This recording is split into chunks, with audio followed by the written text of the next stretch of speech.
Good evening, everyone, and welcome along for the final time this season to League of Europe. We are here for action on F1 22. It is Season 8, Division 1, Round 17 of the Championship as we take in the sprint and the feature race from the Abu Dhabi Grand Prix at the Yas Marina circuit. My name is James Head. I'm going to be taking to the stream, as always, of course, on a brand new Saturday night. And joining me in the comment box, of course, it is the Mr. Teach himself. It is Mr. KVR Killer. Killer, how you doing? Hello, I'm doing very well. I've got a pina colada, got some M&Ms, got a D2 title to win later, but I'm very excited. Apparently,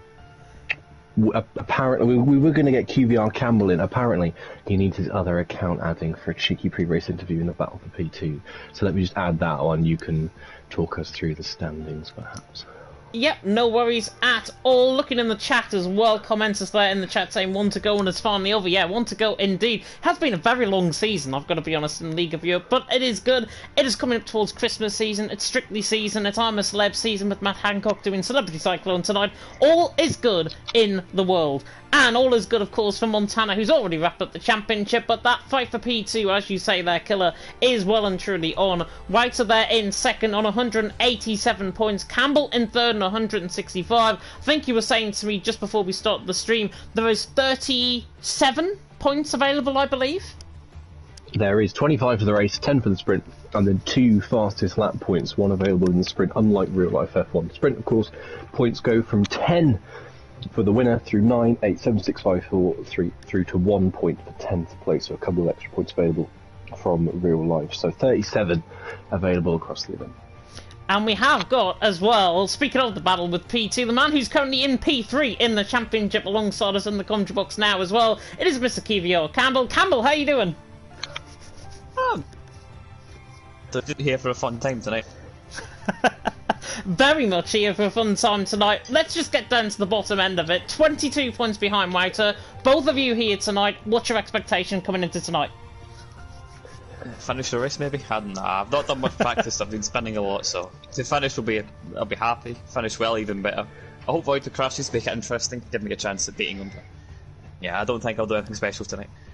Never know. You never know. Indeed, of course, we might have Michael Massey doing the safety car once again at the end of the 2021 Grand Prix, so maybe a little bit of controversy to come. But looking through your recent form, actually, you've had a win, obviously, in Saudi Arabia 2 races ago, obviously a 3rd place in last week in Brazil, and 5 races on the trot where you finished inside the top 6 here in LOE Division 1. How is that form potentially going in tonight? Now, you say you've done no practice. Just make a little bit of a white lie for our viewers that you have done some practice. And what is your overall goal? Because it is a bit of a mountain to climb, let's be honest, with Reiter for second. Yeah, so 22 points is a lot. It would be impossible in my eyes if it wasn't a sprint race, so I guess that gives me a chance. But yeah, I need Reiter to probably not finish both races very well. Well, I know I do, but finish the main one not at all would be helpful. But yeah, it's going to take a lot. It is going to take a lot, definitely, indeed. Mr. Killer, anything to add? I do. I remember Abu Dhabi last season. You approached it very different circumstances. You sound very relaxed and excited for a fun race. How do you enjoy races where you're perhaps more invested championship-wise compared to this? Do you feel you perform better in these kinds of races where you've done no practice, you've got no hope or expectation, you just go and YOLO it? Do you feel more like you tend to get more out of those races where you just go and have a bit of fun?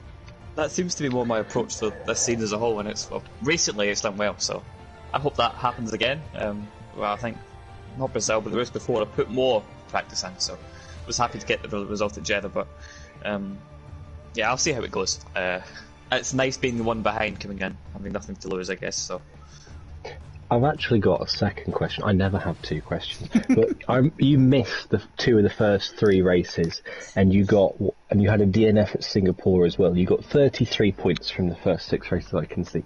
Have you exceeded your expectation for this season? Given when you came in, I remember you didn't do too much practice at the start of the season because you had missed Bahrain and Kota. Have you exceeded your expectations for this season? Result-wise, I think I've matched them, if not exceeded them.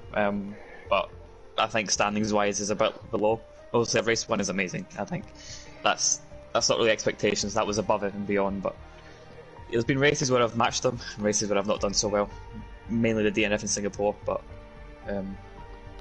yeah, it's been a mixed bag, I guess. Overall, probably underachieved, but overachieved with individual results. Yeah, and that sounds very good, obviously, from your perspective, Campbell. I will not keep you any longer. Go and enjoy your evening and enjoy the race. Thank you. Enjoy the final race of the season, guys. It will be very good. It will be very good. I promise that for sure. That was, of course, Mr. Kivio Campbell there in the chat, giving up some of his time in a very rare pre-race interview that we've done. I think it's the first pre-race interview that I've certainly done from my perspective as well.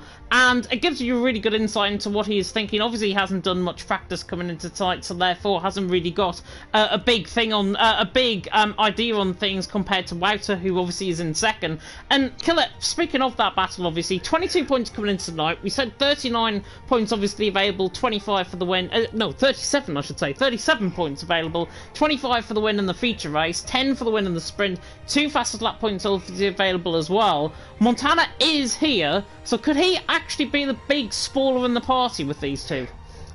I think very much so. In Campbell's case, he needs a win. He's got the sprint as a little extra incentive to get the points he needs. Only 16 here, of course, so that makes life a little bit easy for any driver who does have a poor sprint, because you've got 4 extra places in hand than you otherwise would have if your sprint didn't go too well.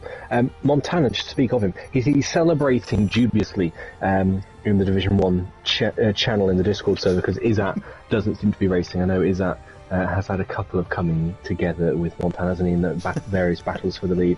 Last week at Brazil, and I can't remember where the other one was. I've got a feeling it may have been Spain, when Montana lost out to Alp. So Montana will be celebrating that one. But yeah, I'm excited for this. It's the first LOE race with the revised Abu Dhabi layout. We shouldn't neglect to mention as well. The reprofiled turn 9 and of course the chicane between turns 4 and 5 has been removed. And I think it's a tremendously fun track to drive. I know Campbell, who we've just spoken to, absolutely hates it, but I think much more so than it used to be, this track is absolute cracking fun. And the second to last corner as well, now completely flat out. Still a mistake generator, still expecting to see plenty of bottles, with probably a end of season lack of practice fever going round, but I'm excited for this one.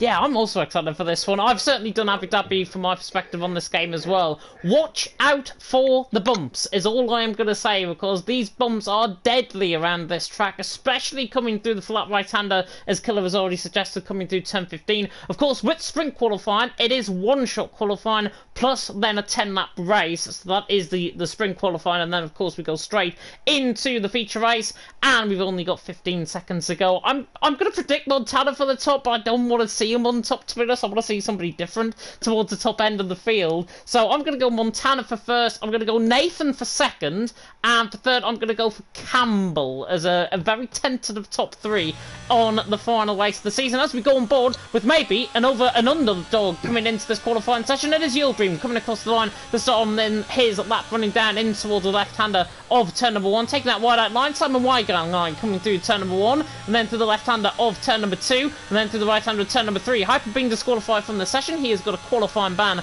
I am led to believe, for picking up too many licence points. Izat is racing. He has just joined the session, and a good first sector there from Yildirim coming through that first sector split, which I didn't actually have up on my screen. I knew I was missing some stuff, as he now comes down the straight in towards turn 6 and 7. Of course, a Herman Tilke reprofile track, first race around here in 2009, and the Haas now makes his way down in towards turn 6, braking just before the 100-metre ball, getting the cars rotated in very nicely indeed. Connor up there early on, along with Campbell, Montana, Wouter, the real gods of qualifying, are up there towards the front end of the field. We come now through down the old GP2 pit straight, where they used to do the GP2 series from. Yildirim middle sector, 52.6 is exactly where you want to be expecting in the middle sector. Takes a much deeper line coming through turn 9, and then in towards this very twisting section through turn 10, turn 11, and then into the braking zone straight away into turn 12. Again, reprofile corners, flinging out to the left through 13, taking a little bit wider line through 14, and then into the flat right of turn 15 and 16. And Yildirim was looking very, very strong on this lap so far. It has looked picture perfect.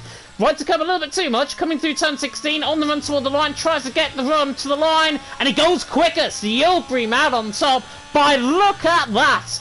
Only 7,000ths of a second, and only 1100ths of a second covering the top three. It is Yilbream out on top, Connor there in second, Montana there in third, Nathan, by the way, in terms of my prediction, well down the back of the field. He got disqualified, I think, for invalidating, but Yilbream out on top three, only covered by 1100ths of a second. Can we have one-shot qualifying a bit more often? As you say, that was a pitch-perfect lap from Yilbream. Nearly threw it away the last corner when I touched deep. Up until that point, I couldn't pick anything wrong with it, but just a touch deep into turn 16. But it was good enough to fend off Connor Montana. Montana slipping off the front row as well, and Verstappen really outperforming himself, I think, with P4 there. Gary looking great in fifth as well. Campbell lurking in sixth. He'll be hoping for better in the race, although he's ahead of Wouter, who's down in eighth behind Forza Brendan. Carmentalist and Gladbach rounding out the top 10, and then Packer, Maledictus, Dylan and Rocco, those who didn't practice. Rocco having some kind of spin, and then Hyper and Nathan Hyper with a qualifying ban. I was intending to go through the full order there. I was planning to hand that back to you, but it just sort of flowed. But that is a nicely poised grid, and I'm excited to see what Verstappen can do. We saw a brilliant flash of pace from Austria, where he could have, perhaps arguably should have won that race on another day. And here he is again with another great position going into the race. Yeah, definitely. So it is going to be obviously fascinating to see what happens, of course, in this sprint race coming into tonight. And obviously with Yilbream out on top, I did say at the start of his lap he was an underdog. The underdog proving me completely and utterly right. And it looks like, in the whole grand scheme of things, we're getting an early preview of the 24 Hours of F1 event, potentially, because Yilbream, former NSX member, is out on top. He's got two NSX members in behind him, in Connor and in Montana. And then we've got a whole QVR train from 4th and 6th. Getting an early preview, of course, the 24 Hours of F1 event, which, of course, is coming up in a couple of weeks' time. I am not at liberty to say what date, because I don't even know the date of what it is going to be, but I'm sure there's going to be more to come regarding the event of the 24 Hours of F1, which is always a great community event that is going to be held, and I'm sure more details will come, I'm sure, in the coming weeks or so. But we are getting going then in towards sprint qualifying here for the final sprint race of the season, and of course the formation lap is on, so we can speak through, of course, what everyone's strategy is. Expected to be a no-stop strategy in terms of the sprint race, certainly. Everyone, predictably, going for a set of medium compounded tyres, which I think is probably the better tyre around here.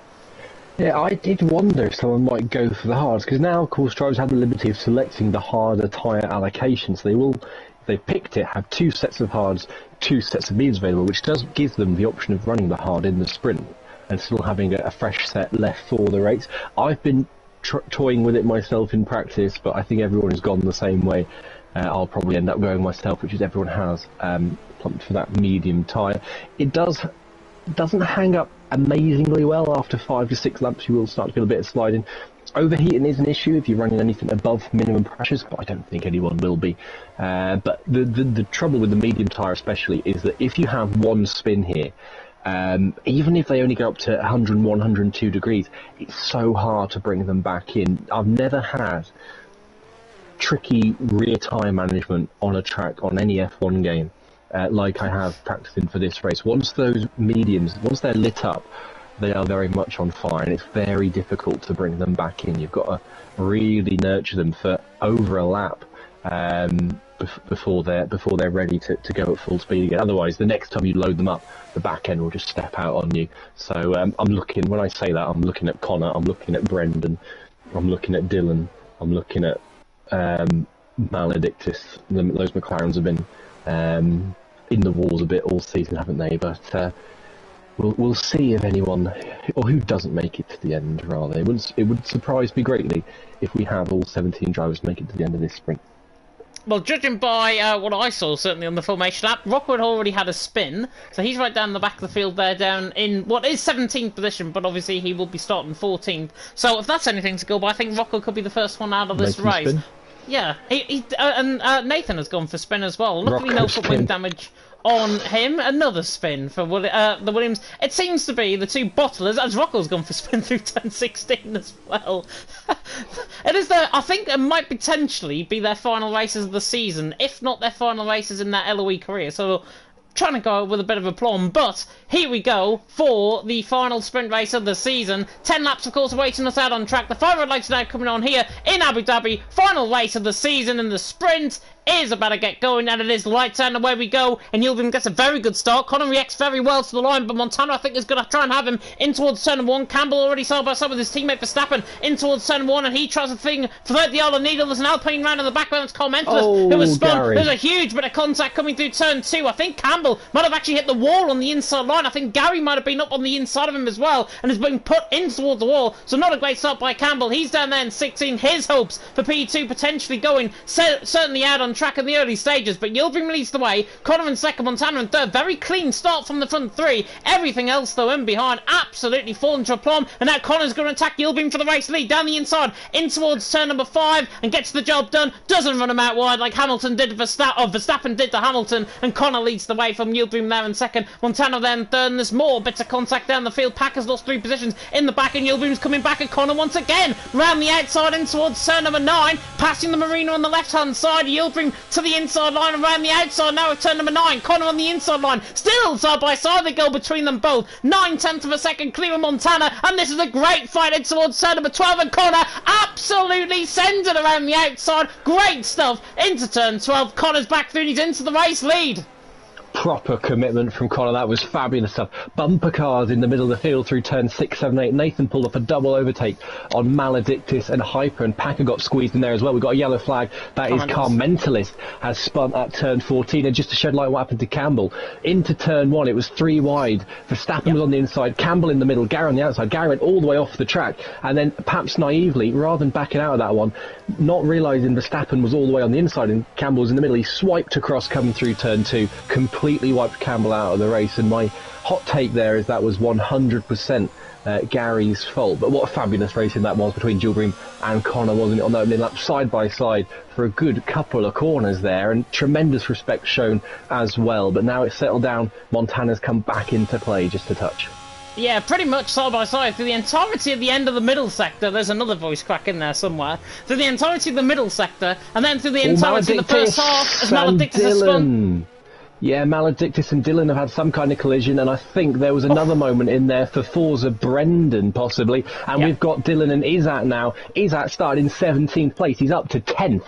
He's had a tremendous lap and a half, hasn't he? And Rocco's, after a couple of spins in the formation lap, he's hanging on nicely as well in 12th. But what a start for Izat. And I'm not sure what happened exactly there, but I think it was contact between Dylan and Maledictus at turn 6. Yeah, and I think Brendan might have had to avoid that, and that's why I think he's lost a couple of positions as well. So I think all of that might go to the stewards room if they do want to report it. It is the final race. They don't have to report it. What they have to report, though, is the race lead. Yildirim going around the outside and towards turn number 1 and gets the job done. I think Connor had a mistake coming out the final corner, put him under pressure, and Yildirim now in the lead of the race. Is he trying to gap potentially Connor to 0.3 of a second? He's going to be within DRS still, Connor, so he's got easily amount of time. He's got more ERS than him at this stage as well. Verstappen in behind a Montana. These two know how to fight. They fought this season and last season as well. Fought season 7. Verstappen, Montana. Certainly, I remember in Brazil. I think it was last season they had a fight. And Verstappen's won the fight for the front 4 at this stage. And Connor now trying to come at Yildirim down and towards turn number 6 once again. But he's not going to be quite close enough. And everyone running in line of stern formation in the background of short. There might be a move from Rocco, perhaps, or Forza Brendan or Campbell. One of these 3. Campbell down the inside line and Forza Brendan doesn't get the job done. Forza Brendan covers the inside and holds on, currently in 14th and 15th, and Maledictus I think might have picked up a bit of floor damage potentially after riding over the sausage curb on recovery after that spin, so he's down in 16th. He looks like he is catching those. Campbell's now going to go for Forza Brendan.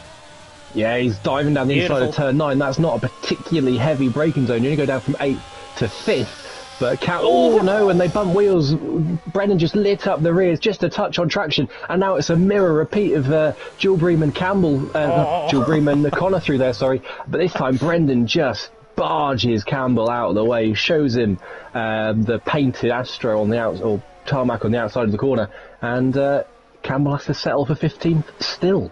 Forza Brendan, yeah, getting the elbows out, getting his rear end out, coming through the final corner there as well. He is on his final start in LOE this season, and indeed for LOE, I think, going forward, because I'm led to believe Brendan is going to be leaving at the end of the season. There are a couple of other drivers, which I will come on to, that are going to be leaving at the end of this season as well. Brendan, though, on the back of Hyper, trying to regain that position, obviously from Hyper. Campbell right on the back of him, and now look at the gap for the lead. Yildirim has gapped Connor to a second, but look at the ERS usage, 16%. For Yildirim in that ERS. Connor on 48%, looking quite good. He's got Montana there in behind him in third, Verstappen in fourth, Gary in fifth, Wouter in sixth. Wouter, as it stands, will be crowned second position, apart from Campbell just going down the inside of Forza Brendan there on the mini-map. He got the job done, I think, down the inside. Brendan might try and fight that back, but Yildirim leads the way. Connor in second, Montana in third, Gladbach on the back of Wouter. Not going to be quite close off. Maybe down the inside of turn number 9 if you want to try and think about it. Not quite close enough, and yeah, Gladbach on the back of Wouter. But as it stands, Wouter, because of the points gain here in the sprint, and there's a spinner from Maledictus in the background, because of the gain from Wouter, gaining 4 points at this stage, or 5 points, I should say, at this stage, that will be enough to carry him over the line for second. It will indeed, and I can't necessarily see Campbell making the gains he needs to overturn that. But he's only got to get into the top 10 to force it to the Grand Prix. No, he hasn't. He's got to get to, where's he got to get to? 8th? I think he's got to get 3 points, perhaps. Yeah, that is actually quite a tall order, isn't it, with 6 laps to go. So we'll see how that goes, especially with the gap that's between Izat and the rest of the field. And Dylan's gone for walkies there on the exit of turn 1, very wide there. That is being monitored for stewards' reports, but I don't think he gained an advantage, nor did he lose too much there. So I think that was fine from Dylan. Up ahead, though, Verstappen was looking very tasty on the back of Montana last time in Sector 3. We got within 2/10 of the AlphaTauri. I wonder if there was a little mistake from Montana somewhere. But this front, really got to say front 8, are all very close, all within half a second of each other, apart from the gap between Yildirim and Connor. That Nathan looking up in the background now, I was just flicking through everyone. There was a car right on the back, and I'm assuming it was Nathan on the back of Gladbach, or Gladbach on the back of Wouter. One of the two. Nathan looks like he might go for this move in towards turn number 9. Doesn't get the job done, though. So I think he actually outbroke himself in towards 6 and 7. That's what I was trying to comment on. I was going to say. Very poor exit. Sorry, he just got a very poor exit out of turn 9. Didn't look like he was losing it, just so slow. And Nathan got a tremendous launch towards turn 12. If that had been any longer, that run, I think Nathan would have fancied a send. And another twitch there from Wouter. You can see the bumps you mentioned, James. Just a little mistake. And Wouter nearly loses it there, and Gladbach sneaks through. Nathan tries to follow him into turn 16, and Nathan just gets cut across there, runs wide on the exit the last corner. Yeah, gets spat out wide there by the contact made with Wouter. I think Nathan knows better not to put up his inside of a recovering car out on track. Obviously, he wants to try and gain as many positions as possible, but he's got to do that in the clean manner that we expect him to, along with everyone else, of course, out on track. Lap 6 of the sprint. Yildirim leads the way. Connor second, Montana in third. Hyper, though, was Crash coming in through turn number 3. I think Rocco got caught in that incident as well. It is a VSC. VSC deployed out on track. There they are on the left-hand side. Hyper already out the race. Rocco is rejoining the circuit in 14th position, so he has got, I believe, front wing damage potentially. If it is winglet damage, but there is a VSC deployed, and that is because of Hyper crashing along with Rocco. Not sure what happened. I can only assume Hyper has spun and Rocco's got collected. That's all I can assume. Yeah, I would. That would be my guess as well. I think he's probably just dropped it. Yildirim will be grateful for this because it gives him the chance to claw back a little bit of ERS. He was down at 8%, but then I suppose Connor can then just claw back more as well, and Connor will be around 80% afterwards. Montana's sitting pretty on 90. Yildirim really does need to do his best Jan Hotmere impression, put brake and accelerator on at the same time here. Try and bring in as much energy as he can, otherwise he's going to find himself quite vulnerable depending when this goes green. And it's gone green now, and Brendan has picked up a drive-through penalty. And Connor has been caught absolutely napping as well by Yildirim. It's 0.8 of a second, and Verstappen thought about a lunge in towards turn number 16 now at the final corner. Not close enough. Gary, though, is quite close to the back of Verstappen, so this could play AlphaTauri game compared to Alfa Romeo. Of course, AlphaTauri have already wrapped up the Constructors coming into tonight. They are in 3rd and 5th. They will be wrapping up the Constructors if it was still valid, of course, that championship fight. But with Gary now on the back of Verstappen, I was going to say this is going to play into Montana's hands potentially, with everyone, with Connor not not really using up much ERS, and Yildirim obviously trying to gain that ERS out of the side of a second to Connor. Connor there in second. This one just playing into the hands of Montana. Now, we don't want to see any tactical games because we saw that plenty last week in Brazil. But from my perspective, Montana does seem the quicker man. 80% of ERS down and toward the braking zone at turn number 6 and 7. And he, I think, is going to be valid to use that. With Connor's 78% of ERS, Yildirim arguably is a sitting duck out in front when these guys use up their ERS. He is, but I don't think Montana's got enough to really overhaul Connor. He'll dispatch Yildirim, but he'll need Connor to dispatch Yildirim. I wonder if Connor plays this tactically, and you can be too clever with these sort of things, but if he waits until the last lap to have a run at Yildirim, then he's not going to give Montana any chance to get past Yildirim as well, because of course if Connor clears him now, then that frees Montana right up onto the back of Yildirim, and we get an NSX 1-2 on the grid. If Connor waits until the last lap, well, that's going to make Montana's life a little bit trickier because it gives him less time to try and get past the house. Maybe I'm overthinking it, but then I feel like it's Montana and Connor. I feel like their battles do tend to be overthought and sometimes overfought as well. The field's just strung out a little bit, hasn't it? The gaps aren't quite as close as they were. I think Wouter's in a bit of a spot now because Gladbach has pulled himself into Gary's DRS. We've got a spinner, that's Campbell at the exit of turn 1. Outside curb, I think, and I think Maledictus has also gone for spin through turn number 1 in the background of shot. He was pressurising Commentus, and now Commentus has gone for spin. Coming through turn number 3, Spinala's right at the back of the field, unfortunately. Commentus there, Maledictus round. No contact between both, just individual mistakes. And Commentus there, 14, Maledictus 15, Forza Brennan 16. Commentus, by the way, got a really good move around the outside of turn number 9 on Maledictus last time around. Might be the case where he's waiting up and doesn't want anything to lose, which is probably fair game if he is obviously down in 14th and got the two McLarens behind him and want to try and give him a fight. Yildirim though leads the way, Connor in second, Montana in third. We're already rambling onto the penultimate lap of the race. The Marina Bay there on the inside as we now come through the left-hander of turn number 13 and then through the left-hander of turn number 14 underneath the Yas Viceroy Abu Dhabi Hotel, to be exact, as Yildirim now comes to the right-hander of 15 into 16. Beautiful helicopter shot as Yildirim leads the way onto the penultimate lap of the race in the sprint and already now beginning to gap Connor to 7/10 of a second. But one thing with Connor is, if he has got straight line speed to burn, he will use it on these last 2 laps. He certainly will. I think if I'm Connor, I'm waiting until turn 6, last lap. He won't see Yildirim's red light blinking just yet. Yildirim is just hovering above 10%. So I think Connor will be wary of making a move where perhaps he's wondering if Yildirim can get him straight back.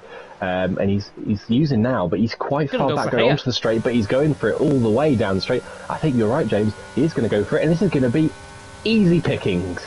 Really easy indeed, and now gives Montana somebody to aim at in front of him as well. And as I say, this could play into the hands of Montana if Connor uses up his ERS a little bit too much. Connor leading the way now. Yildirim though is going to battle back. He's got the DRS. We saw the battle back on lap 1, but he hasn't got enough. But look at Montana closing in, closing in. Is he going to go for the lunge in towards turn number 9 down the inside? Yes, he is. To the inside line, the champion goes. Yildirim forcing from mistake slightly, tries to come across on the outside line. Montana bit snappy on the oversteer there, and still side by side they run as Packers through on his own in the background.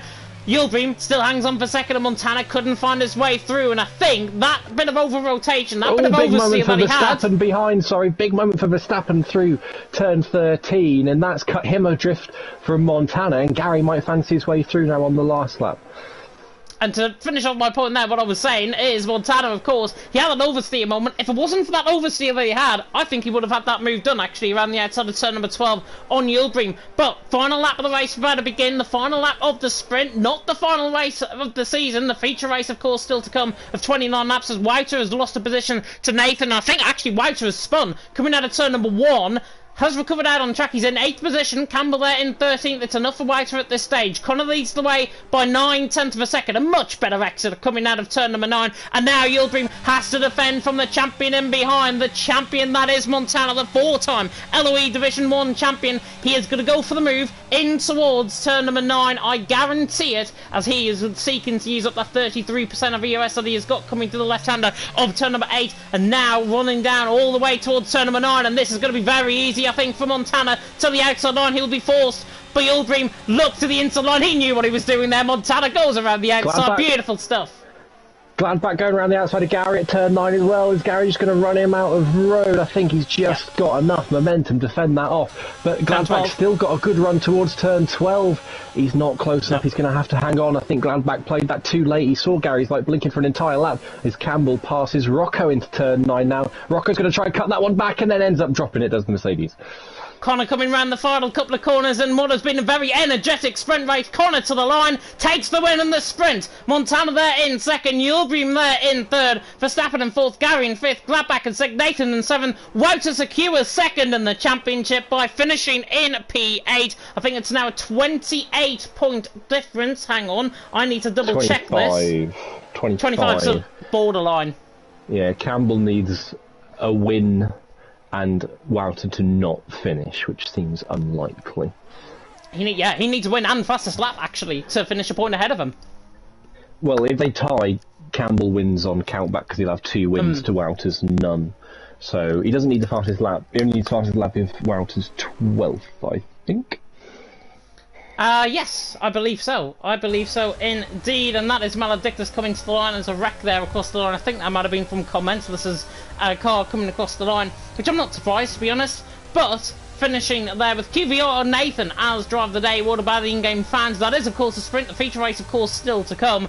It is, though, Connor very rarely to the top step of the podium. There are the sprint points. However, of course, it is the top 10 that get sprint. So basically add 2 on to every single person that you see, and Packer and Izza will get 2 and 1 respectively. So the race result from the sprint is Connor winning by 1.2 seconds from Montana there in second. Yildirim there in third. Not much change out of the top 3. Maybe not a lot of change to come, maybe, in the feature race as well. Verstappen there in fourth. Gary in fifth. Gladbach there in sixth. Drove very well. 10th on the grid up to 6th. Nathan, though, 16th on the grid up to 7th. And only 5 seconds off the race lead. Not a bad drive at all, that from Nathan. Watch out for him in the race. Wouter there in 8th. Packer there in 9th. And Izza from 17th on the grid up to 10th. Rounding off the top 10 who do get points. Then it's Dylan, Campbell, Rocco, Commensalus, Forza Brendan top 15. Maledictus, the only other finisher, with Hyper being the only DNF and the only VSC to pull him out on track was because of his crash with Rocco coming out of turn number 3. But that is the end of the sprint. Feature race now to come, 29 laps. Best strategies, I think, to be on a set of mediums. Somebody, however, has decided to put cloud over the circuit, which might just hint of a 1% chance of rain that the circuit might have. If we did get some rain, that'd be fascinating. I think we had a wet qualifying here once, back on F1 2016 in the PRL days, so that would be a throwback if we saw some rain. Interesting spice in the QVR server. I asked Gary what he was thinking when he murdered Campbell at turn 2, and Gary said, why even make it 3 wide when he was the one trying to make it 3 wide off the track? But interesting exchange of words between Gary and Campbell. Yes, I don't think Gary takes responsibility for that one, although I thought he was 100% and a little bit more in the wrong. But it has almost certainly, hasn't it, put pay to any hope Campbell had of a second place in the championship. Yeah, definitely. So, former LOE alumni, by the way, Mr. Jensen has just joined us in the chat, and he has said, James, greatest of all time. Not mentioning the teacher to the right-hand side of me here in the commentary box, but he is the greatest of all time, is Mr. QVR Killer, and if his kids say otherwise, I'll come and hunt you down. Formation lap now beginning for the feature race here. 29 laps awaited, other drivers out on track, and a split in strategies. Interestingly, especially in the top half of the field, Madman there in the chat saying Gladbach for the win. He's got a better chance to win, potentially, because he is starting on a set of medium compounder tyres. Yildirim also on a set of medium, starting there in third. But more surprising to me, Connor, set of mediums, immediately off the line, is going to be potentially 1.5 seconds clear at the end of lap 1. He could be, but I think the wisdom, the smart money is with the hards here. Because historically at this track, for some reason, having quicker tyres at the end of the race is just so overpowerful. The undercut is so powerful here that I think Connor is going to get, if he doesn't gap the field by about 5 seconds, he's going to get swallowed up crazily at the end of this second part of this race. I think Montana has done the right thing here, Connor's done the wrong thing. And also, have a gander what I've just tagged you in a League of Europe General, because you'll find it's relevant to what we were just saying there. Division 3 had a wet sprint race, so you never know. You never know. You never know, indeed. And yeah, Connor out on top.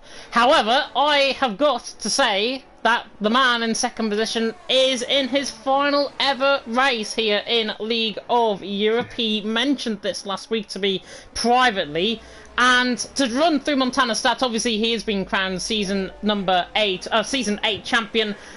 97 races he's had over the season, 6 seasons, 5 titles, 42 race wins, 71 podiums, 44 pole positions. Makes everyone look quite washed, I've got to say, as Izza, Dillon and Campbell have just had a major threesome, I think, coming through 10-14, and there's been a spin there from a McLaren. But Montana there, his final race of the season, his final race ever in League of Europe, he will be a sore miss. Probably, arguably, the greatest driver of all time in LOE is about to do his final race. He is, and I think you can't take anything away from Montana. He is truly, and will always be, the greatest there ever was. I'll stem my words for the end of the stream, because we've got a race to get going, but he certainly, it would be nice for him and for the league if he ran it out with a victory.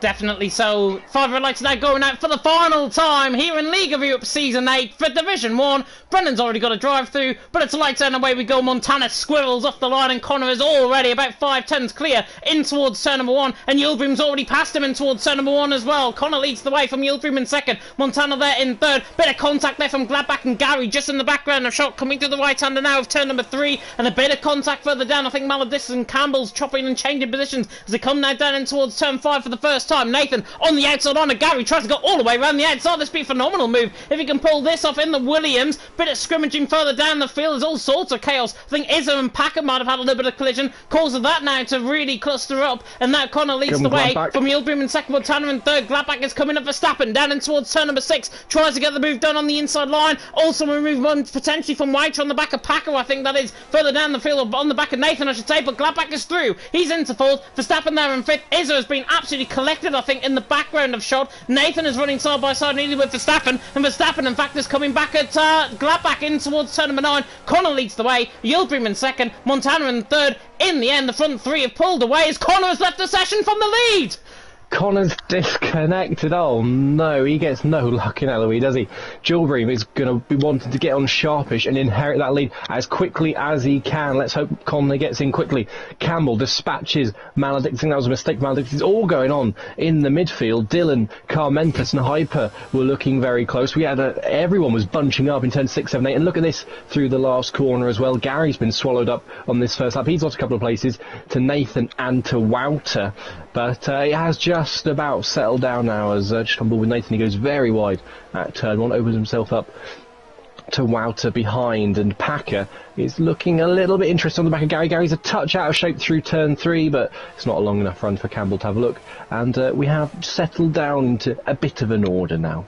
We have indeed. Campbell on the back of Hyper in the background of shot, trying to go for the move in towards turn number 9, and Commentus is spun once again. Commentus round coming through turn number 3, turn number Campbell. 5 even, and now Yildirim on the back of Connor for the race lead. Yildirim takes Connor for the race lead. Connor there in second. His AI still going around. We'll be hoping that DRS is actually enabled so his AI can actually use it up. But Yildirim now leads the way. Connor now in second. Montana there in third. Hopefully Connor gets back into the session. If not, he's just going to be tumbling down the order in what was looking like a really good restart from him, or really good race start from him, has turned into absolute, at the moment, disaster with his closest rival and friend right on the back of his AI in towards the left-hander of turn 12, and then through now the left-hander of 13 to the left-hander of 14.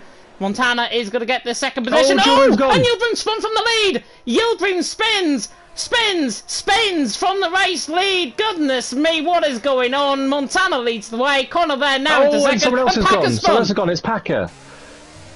What is going on? Nearly collects the Haas of Yildirim, who's recovering to track. Packer still can't get the car settled down. He's now going to go wheel to wheel with Maledictus into turn 1, and Yildirim will be looking to pick up a place immediately as Connor back into the session. He'll be very confused as to what's happened, as Maledictus is going to find himself very vulnerable here as we head down towards turn 6 on this lap. There's a frantic little battle going on in the back half of the field. I can't think Gladbach is going to get past Connor. Is he before Connor gets back in? I think he is going to. So one Haas is going to resume the place vacated by the other. Yeah, he's actually taking control, I think, of his car now, Connor, on the back of Gladbach, into the left hand, tries to go for the switchback, actually, on the exit, now to the right hand, a little bit squirrely on the exit, he is not really at home, and Verstappen now. Gilbream's been punted. Gilbream gets punted, was that by Izza by any chance? It might have been Maledictus. I don't think it was Izzat, but it's just a crazy kart racing going on. Connor going around the outside of Gladbach. Goodness me, coming through turn number 9. This is the craziest Abu Dhabi race I've ever seen. Montana leads the way. Gladbach there in second. Connor in third. I'm assuming his wheel settings maybe have reset themselves, and that's why he's not in rhythm at this stage. Hopefully with a few more laps under his belt, he'll be fine. Connor there in third. Try to go around the outside. Gladbach in turn made a mistake, and then try to go around the outside of turn number 9, but he didn't get the job done. Montana now leads the way. Gladbach in second, and Connor probably be thinking, why have I not lost many positions? Yeah, I think I've forgotten what happened now. It's been a breathless first 3 laps. Fast lap of the race from Campbell. Oh, what could have been if it weren't for QVR Gary at turn 2 on the sprint there. It was Wouter gets a little out of shape through turn 3, and then Gary gets even more out of shape through turn 4. And there was a sniff of a chance there for Gary, but he completely choked that one. DRS, let's have a look if anyone's looking to make a move. Connor on Gladbach, I don't think he's close enough. He's not wanting to use his ERS anyway. Maybe he'll have a look into turn 9 once again. Campbell, though, is making another move, and it's on Rocco Reggie for real. Yeah, Campbell on the back of Rocco, passes him down the inside and towards... Oh, Campbell! What on earth is Rocco doing? Tries to go, I think, switching back on the left side, on the inside line. I think he tried to do a Montana, to be honest. And that Montana absolutely failed. If he was teaching that, as Connor now goes for Gladbach for second position in the meantime, he's doing his into second. Gladbach there in third. I think Rocco has probably just lost it. There's a bump, I think, coming down in towards turn number 6. And that is why I think Rocco has dived to the inside line. His intentions were absolutely good. He was always going to go to the inside line. I think, however, he's caught on a bump going through the downhill section just before the braking zone. And I think he's got caught on that bump, and it's unsettled the car, and then he's gone into the side of obviously Campbell, and Campbell now down in 11th, and Rocco's down in 10th. Campbell did well to lose as little as he did, to be honest, only 2 places. But if you're ever driving down the motorway and you feel the steering get light when you're going at 70 miles an hour, it's kind of what it's like, I imagine, for Rocco. I think perhaps he just swiped underneath Campbell. The steering was a bit light at high speed. He gets a little out of shape through 1, and you don't have as much control as you do at low speed. And he's got to be careful now. Big moment through 3. When you have those moments, it's so easy just to feel unsettled and hesitant. And I had it when I climbed with Rick last week at Brazil. The next few laps, you can't just switch off and settle down from that moment, even though you need to. And Rocco looking a little bit shaky just on the lap since. Gary, is he close to outer? No, he's not nowhere near. But making a little deep into turn 6 though, and he might find himself under attack from the Ferrari, but he's using his ERS to defend. I think here comes Connor on Montana for the race lead to the inside line, and Connor does take the race lead off Montana, and that, I think, might just be the absolute, not karma, that he absolutely deserves. Connor now into the race lead, Montana in second, Gladbach in third. Even with a disconnect, he looks very, very quick indeed here in Abu Dhabi, and Montana now. Are we going to get the showcase that I have always wanted to see this season? Are we going to get, finally, on his final race, Connor versus Montana, potentially for this race win? I hope to God we are, but we are only still 6 laps in. Connor leads the way, Montana in second, Gladbach in third, as Rocco's gone for another spin.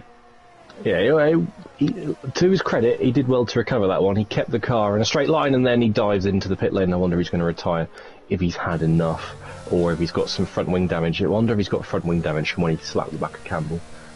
We shall left side. See. Yeah, softs going on. I think it might be left side end plate damage potentially. Yeah, certainly enough for a wing change. Not visible. Gilbream's gone a little bit.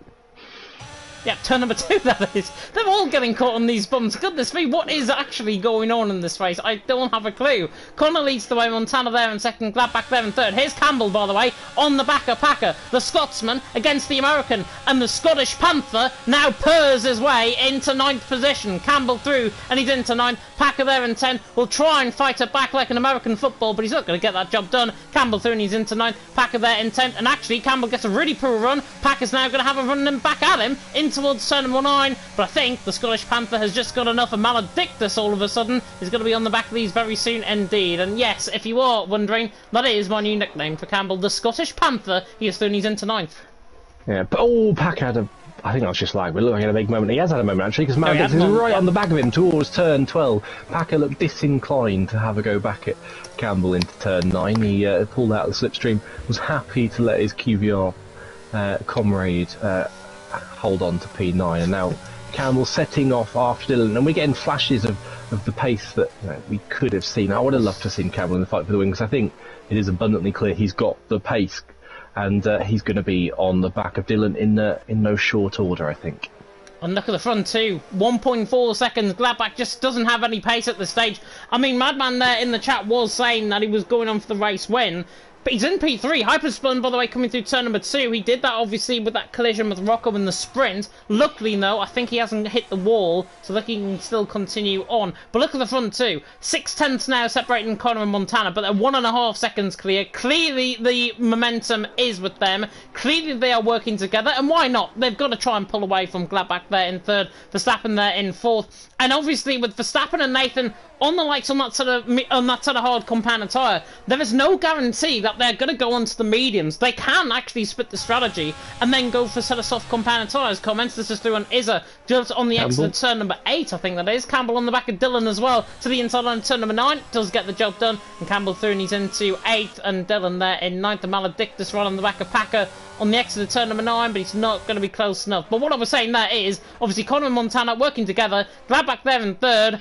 Obviously they're working together, and why not? Because Montana's 71% EOS, Connor on 59, pretty much adequate, but Connor is running much less fuel than Montana. Yeah, you don't need all that much fuel here at all. Let me have a look. What's Connor on? He's on minus 0.4. He's banking on a safety car then, because unless he's like me, I don't recover any fuel here. I don't lose it, but I don't recover it. So I think Connor will need a safety car, otherwise he's going to struggle to get that back over the course of this race without having to back off a huge amount. And now we're going to get a real show of Campbell's pace, because he needs to be quicker than Gladbach in P3. He's at the front of that DRS train in order to reel in Gary ahead of him. Gap's 3.1. But Campbell's looking nifty on those hard tyres, and Gladbach's mediums will start to go off, which I think will give the Alfa Romeo a good chance to get back in. I'm not hyping up Campbell as a potential second place in the championship, more just he's a quick driver out of position, and he's got a chance to give us a spicy race here. Yeah, another quick driver out of position is Yildirim, who was on the back of commenters, but then made a mistake on the exit of turn number 5. And now he's there in 13th and struggling, as Maledictus is now going to go for the move on Packer around the outside, down the old GP2 pit straight, down in towards turn number 9, gets the job done, and Yildirim, I think, is going to follow suit to the inside line on Commentus in towards turn number 9, so the Alpines, unfortunately, only going one way. So Yildirim looks to the inside line, and Commentus, to be fair, is fighting around the outside, and there's contact, I think, with a bit of desync or lag potentially there in between them both. Commentus there, still in 12th, is there in 13th, Yildirim in 14th. Honestly, I was on board with Yildirim there. Nobody did anything wrong. It was just an unfortunate collision. It was. Someone's at my door. I'll be back in 5 minutes. No worries at all. Connor leads the way. Montana there in 2nd. Gladbach there in 3rd. J. Cole there saying as well, shame I'm missing the final race of the season, but Christmas shopping is all done. That is always good. Christmas shopping is all done. And in fact, my Christmas shopping is all done as well, just to put it out there to the wider universe. As Verstappen is on the back of Gladbach, looking potentially for this P3. He's within 0.4 of a second now on the back of Gladbach, and he'll be hoping that he can obviously get onto the back of the German. It'll probably be maybe in towards turn number 9 if he does want to try and be enticed to go for the move. But look at the front two, they're pulling away. Connor and Montana, 9.5 of a second between them, but they're 3.1 seconds clear of Gladbach. We were saying 3-4 laps ago that the gap was 1.5 seconds as Rocco was through, and Yildirim, who's actually pitted for a set of hard compound tyres. And is this Verstappen's move for P3? No, but is this Wouter's move for P5 on the back of Nathan running down in towards turn number 9? Doesn't get the job done for now. Connor leads the way and has actually gapped Montana to a second. So all of a sudden, those tyres and that DRS usage from Connor really coming into play. He's still in the lead of the race. Montana there in 2nd, Gladbach there in 3rd. Comments has been overtaken by Izzat. So Izzat through and he's into 12th in that final point scoring position. Remember, it is top 12 that do pick up the full point scoring here in LOE Division 1. Connor though now gapping out to Montana for a 2nd. Gladbach there in 3rd. Verstappen in 4th. Nathan in 5th. Wouter there in 6th. And Gary right on the back of this battle in 7th. And then we've got Campbell, Dillon, Maledictus top 10. Packer is a Carmentis, Hyper, Forza Brennan top 15. Rocco there at the back of the field and that set of soft compounded tyres, along with Yildirim, who's also came in for a set of hard compounded tyres. The main battle to focus on though is this battle for third, as Hyper's picked up a 3-second penalty coming through. I think that is turn 15. Verstappen on the back of Gladbach. Third and fourth position. 30% of EOS for Verstappen, much closer this time around actually, Verstappen. So I think he might be enticed to go for the move here. The Dutchman doesn't want to try and hang back because he's got Nathan, who obviously qualified very well, or very poorly I should say, in the sprint, and Verstappen might just hinder my advice to the inside line in towards turn number 6. Gets the job done on the brakes. Beautiful stuff. Not like Verstappen in 2021. Verstappen, this one, is through and he's into third. Gladbach there in fourth. And now Nathan on the back of this battle in fifth. All hell is about to break loose, I think, down in towards turn number 9 as Nathan might try and switch this back to the inside line. He will on Gladbach. Gladbach tries to go around the outside. Verstappen puts the brakes on, parks the bus and parks the car on the exit of turn number 9. Gets the job done. And now Nathan is going to run in the back of Gladbach through turn 10, through turn 11, through turn number 12. Tries to switch it to the inside line. Doesn't. He was a little bit off camber there, to be honest, there from Nathan. Nathan there in fifth. Gladbach there in fourth has lost position to Verstappen, who's now in third. And look at the gap. It's 4.6 seconds between the front two. And, oh, is that Connor? What the hell happened there? Connor has either spun or has been completely desynced. He's been desynced out of the race lead. His car has spun out of the race lead. And it's almost as if there was a bouncing wall or a barrier that has just absolutely rear-ended his race here. Montana leads the way. Connor there in second. Verstappen in third. I think Forza Brendan is round in the final sector. I can't describe what has just gone on there. That is mad. I came back at a good time, didn't I? It seems like I've missed some stuff. My housemate just wanted a spider removing, a daddy long legs, and there was nothing I could do about the situation. Yes, Connor's had a spin. I wonder what that was. Is it just the moment of disconnect just coincided with him going on the throttle, and there was just a little bit of follow through from the game with the throttle, and it caused him to spin. That's absolutely bizarre. He's desynced. He's gone completely wide going through the final corner. There is a battle, by the way, I think, with Wouter and Nathan in the background. Nathan not enticed with the battle on the back of Verstappen for third. But what has happened there is I think he's been desyncing coming through the final couple of corners. As you say, I think the desync has then put him on the throttle. The throttle then, the input, has made him go out wide. Connor's gone completely out wide. His disconnection was about 10 seconds before it came up on my screen. That is absolutely mad. I've never seen anything like it in all my life, and what that has done, it's clearly given Montana an ego, not an ego boost, I was going to say, might have given him an ego boost, who knows, but Montana now 3.3 seconds clear. There's no way Connor's going to get back from this. I can't see it. He's quick, but I don't think he's that quick. He'd be fortunate though if he does get back in that his AI hasn't pitted him yet, because it keeps him on a favourable strategy. He's not going to have super old hardware in the race. I'm just going to see if I can invite him. Hyper gets a penalty. Let's see if I can get Connor an invite if he doesn't already have one. Yeah, hopefully so. Wouter on the back of Nathan in the meantime, 4th, 5th position. Nathan was looking close in the back of Verstappen just before you came back. He was looking to try and get him. And same with Wouter as well, but that disconnection from Connor has now put these guys in a potential P2 battle. There is a yellow flag, and that is, I think, Hyper that has spun coming through the left-hander of turn number 1. So that is him round. Connor's AI still not being overtaken, but here's Wouter on the back of Nathan, running down the straight once again. Not going to be quite close enough. Is that going to be on the back of Packer? Bit of a slide, though, I think, from Commentless in the background. But now, Izzat now running at Packer, the Singaporean, against the American. Two further afield countries, two further afield drivers. He tries to go all the way around the outside of turn number 9. Don't think that's going to work. And Izzat, in the end, has to back off. But Connor will be hoping he can rejoin just ahead of Verstappen. Literally said that on the tip of my tongue, and now he's rejoined in third. He joined 10 seconds too late. Yellow flag. That is at turn 12. Connor back in, crucially, still in the fight for this podium, but so devastatingly unfortunate, isn't it, that he's not in the fight for the win. Montana's had this race handed on to him on a plate, and I I mean, I bet no ill will towards Montana. He deserves everyone he gets. He's insanely quick, but it's just a shame that, you know, his rivals have these issues that aren't necessarily their own fault. I'm thinking of Hungary when Justas wiped into the side of Connor at turn 3, and Montana wasn't particularly quick that day, but he still won the race thanks to a late safety car and a bit of rain and a crash between his rivals, and he's had similar fortune today. But here comes Connor, and he's back into P2.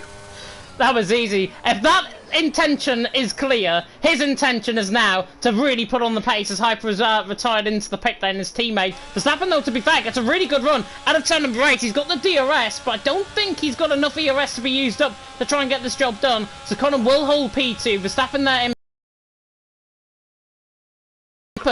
has a huge moment of lag coming through turn number 9. I wonder if this lobby potentially is a bit glitched. I know I've had this before in Abu Dhabi where the lobby is glitched and it's just totally ended on us. Verstappen, though, completely lagged coming through turn number 9. Certainly not more on my end. I think it is to do with the lobby.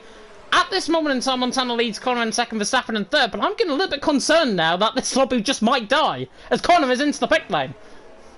I've got a feeling that might have been a lag spike for you, because when that happened, you went completely silent on my end, so it may have been a lag spike for you because you cut out just as that happened. But or it could be the lobby. It could be the lobby bouncing back into the party. I'm not too sure. Where's Connor going to come out? He's going to come out in a nice bit of clean air behind Izat and Gladbach. Or hopefully he's going to be right behind them. He's going to be right behind them, I think, coming out the pit lane here through underneath the grandstand. And yeah, he's actually going to be behind them, but it's not by much. It's only going to be around a second and a half, I think, coming out the pit lane once he gets those tyres warmed up. The wrong strategy, I think, for him on that sort of hard compounded tyres. I'd personally be going hard mediums if I was going around here and driving in this race. Montana, 6.3 seconds clear. He's got 62% of EOS. Absolutely hammering out in front. Verstappen there in second, Nathan in third.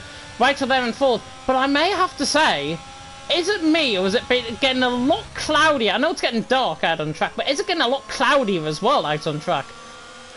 I was thinking that earlier on, but it's so hard to tell because you've got the confounding factor of, as you say, the diminishing light out there. It makes it hard to tell if it's getting darker because of clouding or darker because of whatever. And we had a double issue here, and it's Packer spun, and Maledictus lost a place to Car Mentalist as well. So I wonder if Maledictus had a moment out of turn 9, and then Packer had a spin out of turn 9, and Packer goes back right up into the Gladbach Izat Connor train, which is not something that Connor needs to have a third car in his way. Yeah, Izat, by the way, got passed by Gladbach as well, so Gladbach through he's into 11, Maledictus is into the pit lane. This will be for set of mediums. Whether or not he picked up any damage as a result of that mistake with Car Mentalist remains to be seen. However, we're going to get a bit of a Gaelic battle, it seems, for 5th and 6th position. Gary and Campbell. Scotsman against Irishman. Scotsman walks into a bar, he sees Gary in front of him, he probably thinks, you know what, I'm going to try and hammer you for P5. And that might be the case here tonight in LOE Division 1 as Yildirim has retired from the race. It was never going his way. He leaves the session.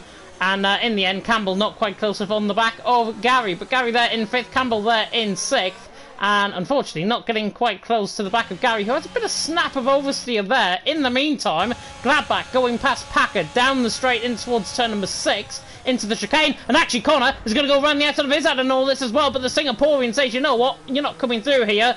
2 lag spikes potentially to not lag entry till let's hope. Connor on the back of Izat should try and get this job done. Packer's going to try and fight back at Gladbach as well. This is dangerous for Connor. To the outside line he will run. Izat not going to give him any moment, and a bit of lag spike there from Izat, and Izat now spins, coming through turn number 9. Connor in the end and P11, but he's still got 2 cars to make up as Yildirim's AI has forced that yellow flag out in the first sector, and Gary, I think, has just came in the bits. He has, from hard. That's it's an early-ish stop. I mean, the mediums will go fine, but they might suffer a little bit towards the end, which is something you have to be aware of. And Connor just lifting off through turn 15 there. I think he's realised he needs to keep his nose squeaky clean in this one. He has still got a chance finishing ahead of Campbell, I think, in the championship. No, he hasn't. He was 26 points behind coming in, so he needed the sprint to go his way. So there was no chance of P3 in the championship for Connor, so he's just racing for prize. Packer nearly loses it, and then goes straying very far wide on turn 4, and Connor's got to be careful with those fresher tyres. He can brake a lot later. He doesn't want to be ploughing into the back of an Alpine too soon. we'd rather be playing into the back of an AlphaTauri for the lead of the race, I'm sure. He's 25.1 seconds off the lead. He's not really made any inroads on Montana since he's pitted because of this battling. But he may just get through on Packer now, and he does. Round the outside, tries to get the job done. Packers might cut back under him. But Connor, beautifully done that. He is doing his in tonight. Picks up a bit of DRS. Rocco picks up a 3-second penalty in the meantime. And Connor now, as a result, Packer, I think, has really helped Verstappen and Nathan potentially. Are they going to come in the pit lane? They're coming now underneath the grandstand through 14 and 15. And Verstappen at the minute second. Nathan there in third. I would react coming into the pit lane now. Verstappen does. Verstappen in the pits. Whiter in the pit lane and behind there as well. That is a good call from Verstappen. Obviously, Connor got caught up in that traffic. He's getting caught up in more traffic coming underneath the grandstand. He's only 6 off the back of Gladbach. One mistake for Connor will really put him now on the back foot as Verstappen now into the pit lane. In the end, I think, though, Connor is going to be absolutely miles ahead for now. But Verstappen, remember, on that set of mediums. Watch for Gary, though. Gary pitted a lap earlier. He was at the back, towards the back of that train. Verstappen was sitting pretty in P3. And I think Gary is going to come out right behind Verstappen here, and he's going to have a whiff of a chance to overtake him. And yeah, Wouter just behind as well. Is Wouter going to have a Verstappen send into turn 5 here? No, he's not. He's not feeling brave enough on his cold mediums, but that has spiced this battle up a treat. It really has, and Gary, that undercut is very potent around here. Connor, in the meantime, is going to get Gladbach down the straight in towards turn 9. No chances cost there in towards turn number 6, I should say. Connor there, Thuni's into 5th, Gladbach there in 6th, Packer there in the end in 7th. Verstappen on those the fresh set of mediums will struggle because Gary's now right on the back of him. The Dutchman and the Irishman now maybe going side by side in towards turn number 9, but look at the speed that Verstappen carries coming out through the little kink there, down in towards turn number 9. Doing very good as there's a yellow flag, Connor, and that is for comment Oh, no, list. it's comment list. I thought I saw Aston Martin and he had a heart attack. That's comment list. And getting right involved in that battle.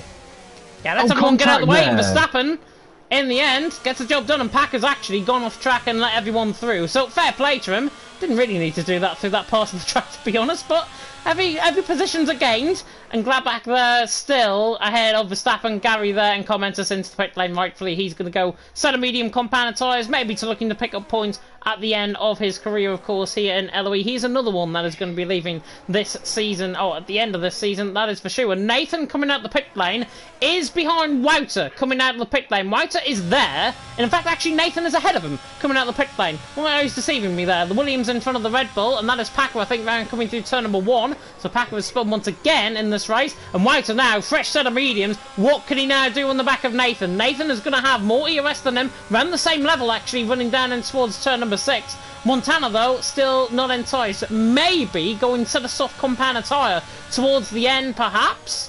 Whiter, though, on the back of Nathan, not getting the job done, and Gary on the back of Verstappen, not getting the job done either. And now it looks like it's going to be the battle between the Dutchman, the Irishman, the Brit, and the Dutchman again. I wonder if these guys are just happily waiting. Oh no, ignore me. Gary's up the inside of Verstappen into turn 9. He's already had crosswords with one Alfa Romeo. He doesn't need to get involved with another one, as Wouter's not anywhere near the back of Nathan. Actually, ignore me. I do wonder last lap if Packer actually did let him through, or if Verstappen possibly punted the back of Packer at turn 12, with Packer being on extremely old tyres, and if that's why Verstappen's now looking particularly vulnerable. He's got a touch front wing damage. I did scrub back on stream and I noticed that neither of us had a particularly amazing view of it, so I'd be intrigued if that was contact or if that was Packer just saying, you know what, throwing his arms in the air and saying, you go through, lads. And I think out front the strategy is quite clearly, for Campbell at least, I'm not sure what Montana's doing, but for Campbell it's go long and hope for a safety car.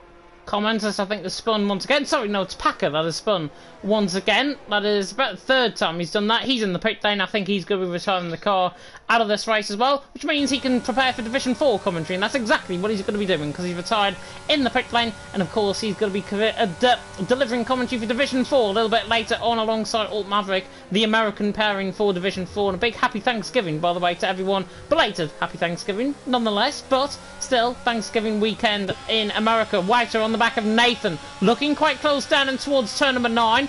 Gary was on the back of Verstappen, but he made a mistake, I think, and now Wouter not being enticed for this battle, and everything's still going hunky-dory out in front of us. Now, finally, Montana into the pit lane from the race lead. The gap is 19 seconds between Montana and Connor. This, I think, is going to be quite close.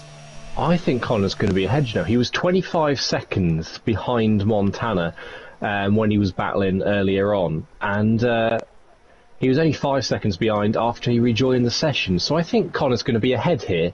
Not by a huge amount, but he is going to be ahead. Side by side, I think. And that's interesting. Is it retired? Could that be a safety car? Oh, that's there's a safety huge car. crash. And that is a virtual VSE. safety car. It's not what Campbell needed. Safety car! Full safety car! We have got a full safety car. Campbell. And I think Connor is ahead. Dylan got caught up in that, and I think Maledictus got caught up in that as well. That's why we're seeing them come into the pit lane. Maledictus certainly for front wing change, and Dylan also front wing change. So 3 cars, I think, have been collided. Right side end plate damage for Dylan in the pits. Yeah, soft compound tyre. 9 laps. They're going to be a struggle, I think, towards the end of the race for the softs. Maledictus and Dylan no in, but crucial. Connor, no matter how many tantrums his internet decides to throw at him tonight, he now is in the net lead of this race, because Campbell will come into the pit lane, and I'm going to put that with a bit of hesitancy that he's in the net lead of the race, because Campbell has to stick to his delta time, as does everyone else, but there is a potential possibility that Campbell, because the VSE, or the full safety car, is going to erode around 5 or 6 seconds off the time of a pit stop, Campbell potentially could still come out ahead here. I think he could. And Connor and Montana and Gladbach have all got a dilemma here. Do you come onto the softs? Do you take the hit and go for the softs? Because Connor, 6-lap-old hards, Gladbach, 9-lap-old hards, they're going to struggle with a set of fresh softs behind them, because people like Car Mentalist, Wouter's got no one behind him. He may as well come in. They're staying out. That's interesting. Gladbach is coming in. What's he doing? Verstappen is staying out. I think that makes sense for Gladbach. I mean, he's on 9-lap-old hards. He would have got swallowed up by the soft runners anyway. I'm surprised more people haven't come in, though. Campbell is going to be behind Gary and Verstappen if he's not careful here. The Scotsman coming out of the pit lane. He's luckily on the inside line of the track, and he is ahead. So Campbell there ahead on fresher mediums than Montana, much fresher tyres than Connor. Has Campbell now, if this was a sprint race, I could only hope of what's going through his head. But now he's out of Wouter out on track. Obviously it's done now in terms of the championship battle for second, because unless Wouter DNFs and Campbell actually wins this race, there is no possibility that he can pick up second in the championship. But now he is behind Montana, now he's behind Connor out on track. He is going to have a good old go at this race. And do you know what? This has worked perfectly for both Alfa Romeos, because Verstappen, he might be on wearing mediums, on only 4-lap-old mediums, but he is going to be Campbell's wingman, and that is going to be, I think, the big deciding factor in this race. What will Verstappen do in fourth? If he helps Campbell, Campbell potentially could get the race win. If he doesn't, and obviously holds back the likes of Gary and Nathan, Campbell has got to do it by himself. And don't rule out Gladbach. He's been quick all evening, being a very disruptive influence on his softs as well, down in P8 right now. He's got the potential, well, Wouter's going to be very vulnerable to him, but he's got the potential to get in amongst those medium runners. I think Montana may well have this one in the proverbial bag, unless something untoward goes on between himself and Connor, who makes a mistake, and that's unlikely. But I think we're looking at the top 3, possibly the top 2 switching, and then Campbell, Verstappen, Gary staying in the order they are. And then it's about how far through does Gladbach come, and does he drag any of the soft runners through him? Because unfortunately for us, in terms of the spectacle, no disrespect for any of them, the other soft runners bar Gladbach aren't the quickest D1 drivers we've seen this season, are they? So our leaders may yet just about be safe. Yeah, I think so. I think Gladbach in 8th position has got a really good chance, but it's one thing to get onto the back of a driver around here, it's another thing to overtake, and I think that's what Gladbach is going to struggle with more than anything.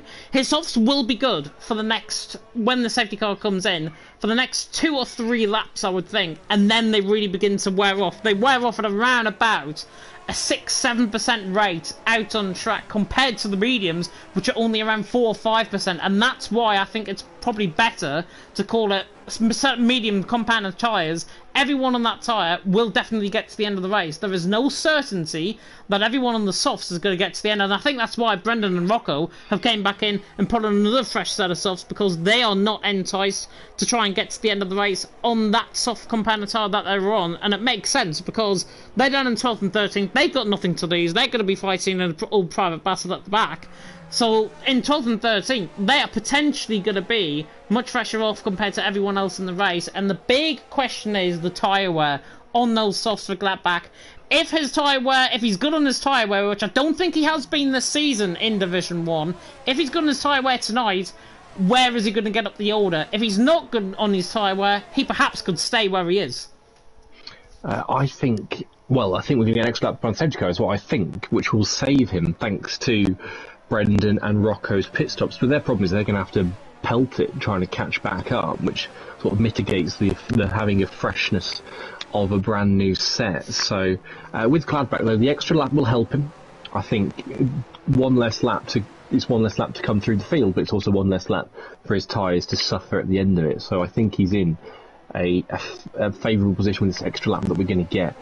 In theory, it should absolutely be in the next lap. So we're going to get 6 laps of racing at the end of this one. 4 behind DRS, 2 without. And you know as well as I do, James, that LOE and late safety cars are a spicy, potent mix, aren't they? They are a spicy, potent mix, but they are also a spicy, potent mix when put into the wrong hands. In 2021, in real life, Michael Massey trying to let through lap cars. Luckily, we haven't got that scenario. There's no lap cars here, unless you're Rocco at the back of the field and you end up spinning about 4 times and then spin about a minute behind the rest of the field and then come in the pit lane and then get lapped. That might be Rocco's play here to be the Michael Massey of tonight. But remember, he is an Austrian Grand Prix winner, so he can play this however he likes. He's going to be in a battle with Brendan and Dylan right at the back of the field. But Connor will be, of course, the virtual Burt Malander when the safety car decides to come in the pit lane. And Connor, on those set of hards, they're going to be good off the line. Montana, his tyres are going to be warmed up quite nicely, but Connor, I feel, is just going to have the advantage off the line, off this restart. And if that is the case, and he can gap Montana extra second, it is probably impossible to do that. But this is Connor. We have seen good performances from him in the past. His game plan, I think, is to try and break Montana outside of a second. If not, his plan B will be to give the fight we all deserve, Connor versus Montana, potentially for the race win. I think we are going to get a momentous fight between those two. Safety car in this lap, the message we love to see, and we've got 6 laps to go. How early is Connor going to go? He can back off as much as he likes from this point. He is the de facto safety car. The pace is his prerogative. When he goes is as he likes. He can't go though until the safety car hits pit entry, and the safety car isn't particularly quick, is it? So it'll be some way, but he's going quite slowly coming through sector 3, so I wonder if he's wanting to go perhaps in the middle of turn 15. That's when I'd fancy it, but the safety car is still only just coming around turn 14, but Montana isn't staying very close to the back of Connor, is he? No, he's not. I think he's wanting to try and get Connor get away, and then Montana obviously uses up those sides to try and give the battle we all deserve. I think he'll go here. Exit of turn 14 is where I was thinking he was going to go now. Oh, that's absolutely juked me.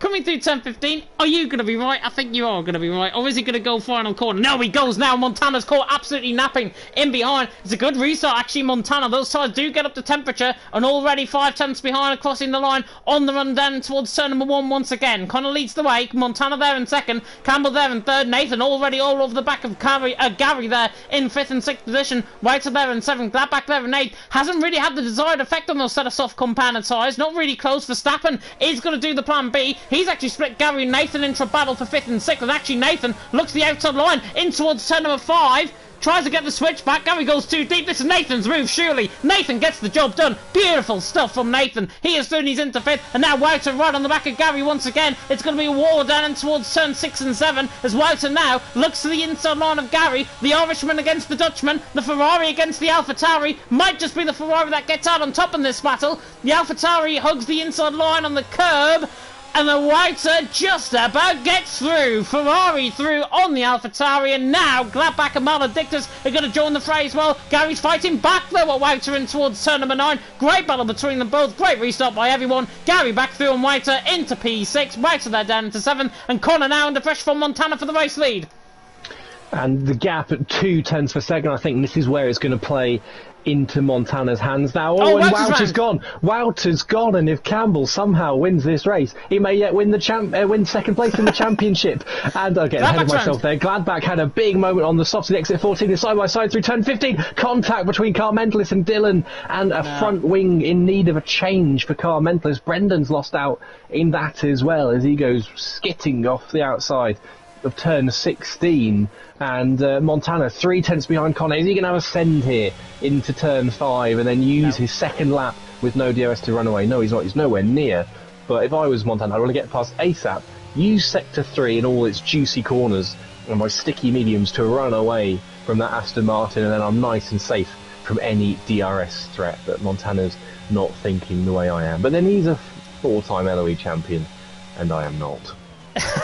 If I'm thinking the way Montana thinks, as Falls of Brendan's going to go for the move on Rocco down in towards turn number 9, and there's contact again in towards turn number 6, and this time Brendan just decided, you know what, I'm coming down the inside anyway. He does get that job done in the end. To be fair, Montana is on the back of Connor, and he's going around the outside in towards turn number 9. Tries to get the job done. Connor to the inside line. Montana on the outside line. I thought he was going to go final lap of the race, but he's going now. Montana round the outside of turn number 9. Now for the inside of 10. Now for the inside of the triple right. Gets the job done. Connor's got no response. Montana through and he's into the race lead. And there's only one way that this race is going now, and this is maybe Montana on for another win in LOE, and to be absolute exact about the absolute figures, this potentially could be his 43rd win. See, that is why you are the GOAT, as whoever it was said, because you've got the figures, you've got the numbers. You're like a crofty with your LOE stats there. I had no idea how many Montana's won, but 43. That's probably near enough as many as everyone else in D1 combined. Probably is more than anyone else in D1 combined, and Connor's got to be very wary now, keeping on to his second place. Now, even his podium, because he's got 2 hungry Alfa Romeos coming at him, as Brendan and Dylan dice into turn 5, and Brendan, he's been in the wars today a bit, but he hangs on to P8 on his final LOE race, and look at Car Mentalist, not dicing away, into the pits. Yeah, he's going to go fastest lap attempt, I think. Connor, by the way, what I was laughing at there, he has a big step of Overseer coming through the middle of the chicane at 6 and 7. What I was going to say is Connor was struggling. Connor is now struggling. He's got Campbell right on the back of him in towards turn number 9. The Scotsman goes to the inside line. There's no gap there. He has to think about going around the outside, maybe for the switchback. Coming through the middle of turn number 9, not quite. Connor there in second, Campbell there in third, and that is absolutely decisive in this race win, because Montana, I think, is looking very, very comfortable indeed. He did provide me, by the way, his own graphic about that, as Brendan is out the race. This might be still a safety car. We could get a one-lapper. Yeah, we could get a one-lapper, but thankfully we've avoided that one. Unless it now comes out when they cross the line, which I don't. And yeah, Montana still leads the way. Unfortunate for Brendan that his LOE career is one that way. D4 champion and D3 champion back to back, and sailed straight up into D1. And he's had a messy race tonight. I like Brendan. He's a cracking guy. It's a shame he supports the New York Jets, but he's a good guy, and it's just a shame he's had a messy season all the way through. And I think that race, unfortunately, today has sort of summed that up a little bit. Yeah, it's unfortunate. I know this is not his best performance. I think he's been on the back burner all season as well. Whiter, by the way, sets the fastest lap of the race as well, further down the field. Campbell getting close to Connor. I was going to say Campbell getting close to the back of himself there, towards turn number 6, in towards 7 and 8, and now he might look towards the inside line of turn number 9. Is he going to go switching back, I think, here, or is he going to try and dummy him? No, round the outside he goes. Campbell on the outside line, Connor on the inside line, and Campbell tries to go switch back. If he's got the throttle input, if he's got the power, he might just get this job done. Now in towards the right hand of turn number 10, through the right hand of 11 and 12. And Connor defends very aggressively. Campbell, meanwhile, is going to try and think about switching it back out of 13, out of 14. And if they're not careful and Connor holds Campbell up, this could backfire. Verstappen, Maledictus and Nathan could join the fray. I don't think Verstappen will be... Oh, Campbell's in the back of him! Campbell into the back of him, coming through the final corner. what I was saying literally 10 seconds ago has literally probably just came true, because Verstappen's nearly within a second of DRS. I think that's a cocktail of frustration for Campbell. He probably he feel like he could be as quick as Montana. Montana's not been at his sharpest today in terms of pace. Campbell was quicker than Montana at the end of the first stint when they were both on ailing hard tyres. He's looking very frustrated now. He can see that the possibility of a race win, I don't think he's thinking about the championship, but a race win slipping away from him. He's going to get the move done here, but I think that was just sheer frustration from Campbell. That plus the fact his tyres are that much better, Come back. he could break that much late into turn 16. And why would you go back for it there? That is... that is on to the inside line, he ends up spinning. I could see that coming a mile off, I think, to be fair. Yeah, and I'm just going to put it out there now, nobody to blame but himself, I think. And that one, Nathan's coming back at Verstappen, by the way, this is for P3, now for podium. Connor has just thrown away that chance of a podium, I think, because of his own actions, unfortunately, and I think that's the way it has been part of this season for sure. Not the Connor we expect, not the Connor we want to see tonight on the final race of the season, but Montana, though, was absolutely dominant, coming through the final couple of corners on the run toward the line, which will be the final lap next time around. I was getting excited there, I thought it was only 28 laps. Montana through the final corner, on the run to the line, now takes the final lap of the race. Campbell there in second, Verstappen there in third, Nathan there in fourth, Maledictus there in fifth. Maledictus has got an outside chance potentially of a podium if Verstappen and Nathan were to collide. These are both very respectable drivers though, and I don't think that is going to happen very likely indeed. But Maledictus on those set of softs, they're blistering like anything, especially the rear left especially, I've just seen, is blistering like anything. And if Maledictus has got any chance, it might be down in towards turn number 6. If not, he's not going to get this podium.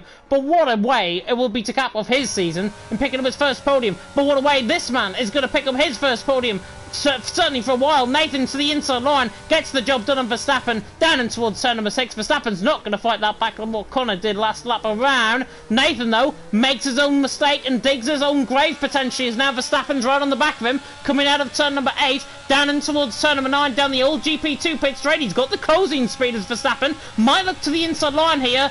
Backs off though, and Nathan will hold third. Verstappen there in fourth, but with that flickering red light in front of him, Verstappen has surely got to try and go for something, if not very late in this race. But tension turns to the race leader, to the race winner here tonight. Montana, as long as he keeps it within the white lines, he's going to come a 43rd win in LOE Division 1 on his final race ever in LOE. Round the final corner, Montana to the line, stops at the line, just about gets the win. Campbell there in second, Nathan there running so far wide, coming through the final corner in third, and in the end Nathan with a penalty. Verstappen picks up third. There's a huge bit of contact coming across the line. Maledictus in the end.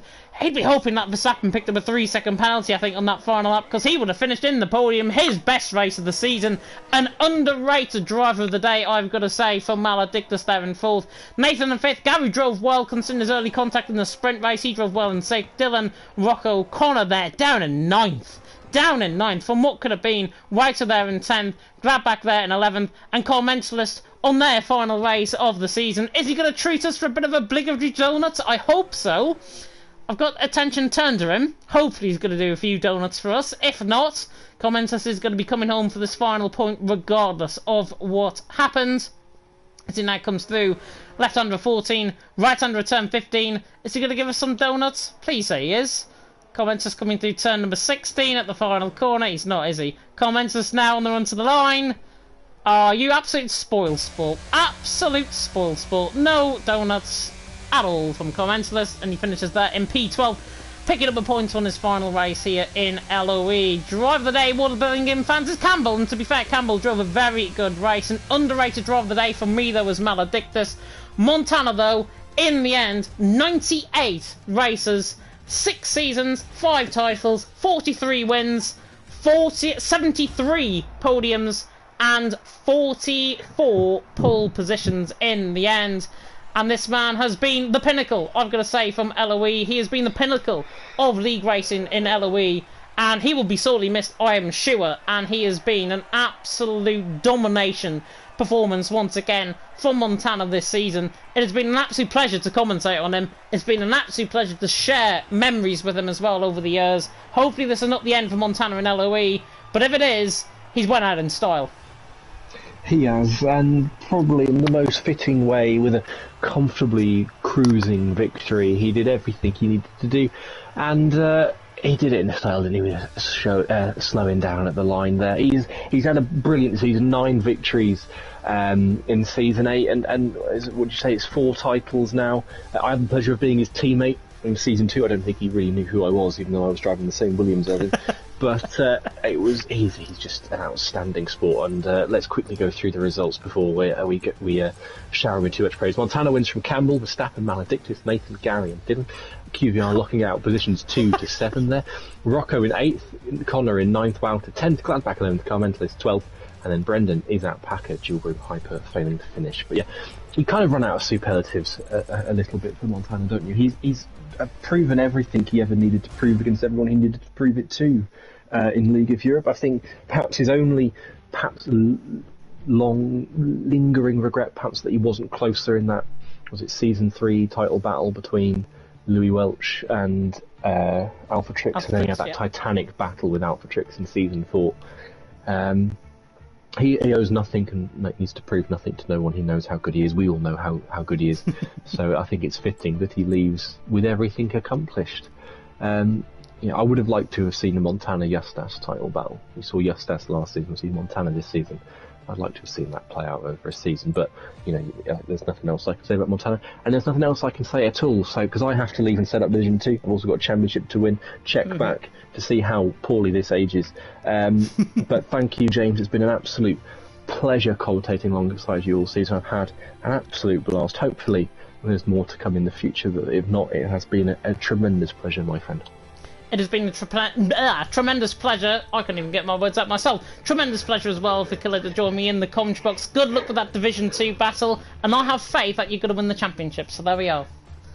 Thank you. I will see you all next season, I'm sure. No worries at all. Big thank you, of course, to Mr. QVR Killer for joining me in the commentary box throughout this season. What we are going to do is invite the obligatory top 3 into the lobby, or not into the lobby, into the party. If I do get up the top 3 myself, that will be helpful. It is Montana, Campbell and Verstappen that we are interviewing, and what we are going to do is actually do it in reverse order. So if Verstappen joins, then obviously we're going to speak to him in P3, then Campbell P2, then Montana for P1. Not sure why I was typing in NSX Campbell there, to be honest, but there we are. Just going to send them apologies about the blue screen. You would see none of this if this was still on OBS, which hopefully will be the case next season. Oh, Campbell's already here, apparently. Campbell's already in the party. He can join whenever he wants, and we'll get Mr. QVR Verstappen in as well. I think somebody will say in the party, yeah, James has invited you to a party invite, and there we go.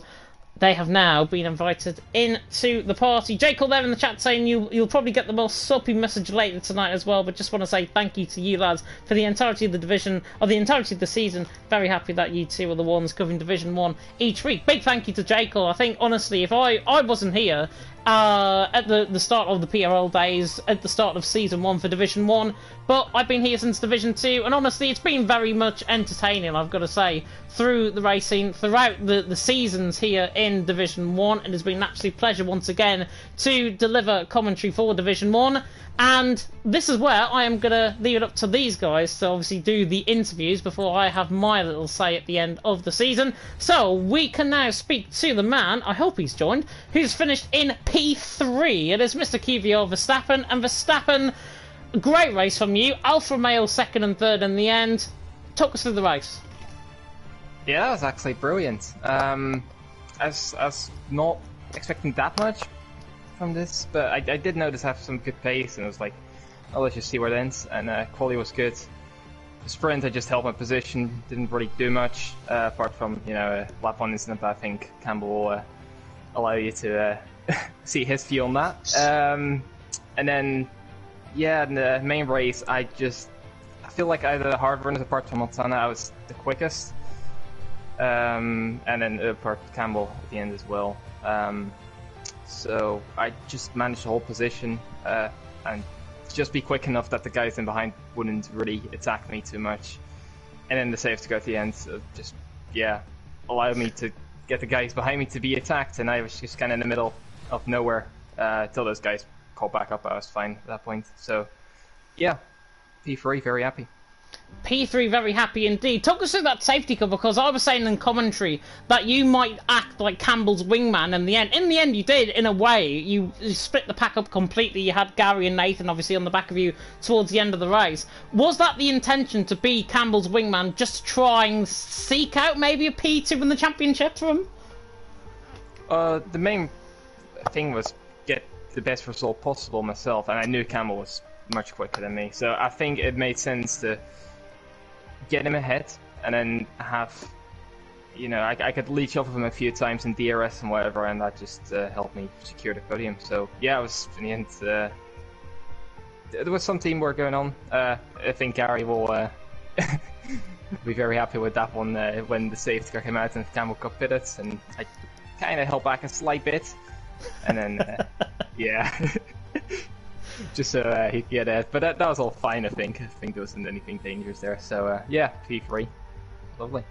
Yeah, to be honest, it was well done, because I didn't even see that in the race, to be honest, and underneath that safety car, so well done on that. Obviously got Campbell into the P2 that he expected. Let's just talk you through, obviously, the season that you had, Verstappen, coming into tonight. You were, I believe, if I'm going to get the Division 1 standings up, you were well up there, obviously, in the championship fight for the Alfa Romeos. You were 7th, and I believe, because of your result, you remain 7th in the championship.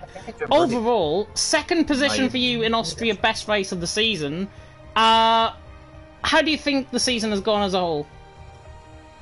It's gone decently. Didn't have that much pace at the start of the season. Came back a bit for the midway. But, yeah, just maximise most of the, most of the results, and I think I'm gonna actually jump really by 1 point, so that, with the sprint included, that is, so P6 in the standings, I'd be very happy with. So yeah. You might have actually, yeah. I'm sorry, yeah. I was gonna say you've tied with Yilbrim, but Yilbrim in the end has picked up points, hasn't he? So. Yeah, that's that one out the window. So I think you finished 6th potentially in the championship, so congratulations on that. Looking ahead to next season, Season 9 in the new year, I'm presuming it's going to be in the new year. What's your expectations potentially going into next season? Honestly, don't know yet. We'll have to see if it can maybe get a bit quicker, but I don't know if that's up for it currently. Just not right on the pace where I want to be. Yeah, hopefully that pace will pick up. Hopefully we'll see you back once again next season. Verstappen, go and enjoy your evening. Thank you. Very welcome indeed. We can speak to his compadre, who I call the Scottish Panther in the sprint race. Certainly proved that with some overtakes in the feature race. And of course it is Campbell finishing there in P2. And Campbell, we talked through obviously your pre-race thoughts beforehand. In the end, after race thoughts from you. It's a bit hectic, really. Always something going on. I didn't really have much time on my own on track. I was always chasing someone or fighting with someone in both races. Some ended better than others. I won't name names, but someone in the sprint race around me, Gary. Thank you. Yeah, I feel like without that, it maybe could be a different story and beating Bout in the championship. But it was fun to come back for the field in the main race, especially after the formation that the tyres were too cold on the start. So. I dropped right to the back, which wasn't great, but you can't really do much about it. But yeah, I'm happy. It was a fun race, to overtaking cars and stuff. Yeah, given how it panned out as well, you qualified 12th obviously from the sprint qualifying, finished 2nd in the end. Talk us through what you made of the safety car, because we heard from Verstappen he might have backed off on the back of Gary to let you get into the position ahead, and that was, I think, a real deciding factor in your overall position. Yeah, I mean, I think it would have been close regardless between us on the exit, but yeah, I think even if he didn't back off, we probably would have swapped on the restart anyway. It's something we've done for each other a couple of times already in the past, so we don't mind knowing that my tyres in this case were 4 laps fresher or something, so it makes more sense to put the car with the fresher tyres ahead, so that would have been the decision regardless of which order we were in. But yeah, just a little left made it a bit easier on pit exit to have us the right way round. Yeah, definitely so. And in the end, I mean, P2 in the championship wasn't to be tonight, obviously, even with Wouter in the feature race disappearing completely out of sight. You finished third in the championship. That race win in Saudi Arabia a couple of weeks ago, the highlight of the season? Probably, yeah. Yeah, I'd say it is. This was a fun race. I wouldn't say highlight, because there was too many things that went wrong to consider it a highlight, but Saudi Arabia, yeah, I'd agree with you there. Yeah, definitely so. And obviously, season number 9, presuming it's going to be in the new year. What are your expectations going into next season? More wins, more competitiveness, because the guy to the left-hand side of me is not here next season? Yeah, I didn't want to say too much about that, but yeah, seeing now that he's fully said that he won't be back next season, that's him done. I guess it opens up a spot for someone to take in, which I couldn't do last season because of Eustace, but I've shown good form into this season. Hopefully carry that into a good start next season. It's always something I've struggled with, so I think if I can start well, there's a chance that the end results goes 2 better than next year, 1 better than previous season, but you just don't know, because someone new could sign up and be quick, and then I'm back down a couple of spots. So I mean, the end of your season as well, I think, to be fair, if you carry on that form that you had at the end of this season, next season could just be your defining season, potentially. Not going to big you up at all, but hopefully that is going to be the case, and hopefully we get to see the Campbell of old out on track next season. And Campbell, go and enjoy your evening. Thank you. Very welcome indeed. And now get the tissues at the ready, because the man who finished in P1 is with me, of course, in the chat as well. This is Mr. NSX Montana. And Montana, as final races go for a league, couldn't have went any better. Yeah, thank you. I actually enjoyed that a lot, yeah.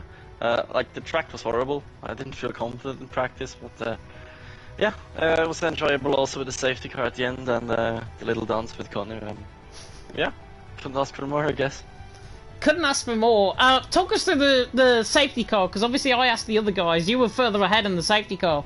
Connor ahead of you on that safety car. What was going through your head, and were you communicating with that party? So the issue was, Connor didn't practice, he only did time trial. He freestyled a setup just like when we loaded into the one-shot quali. And he put on half the wings everyone else had, so I knew he was impossible to pass on the straight. So I was a bit worried about that and thought about where to overtake. And yeah, then I just had to go for it as soon as possible with the tire advantage.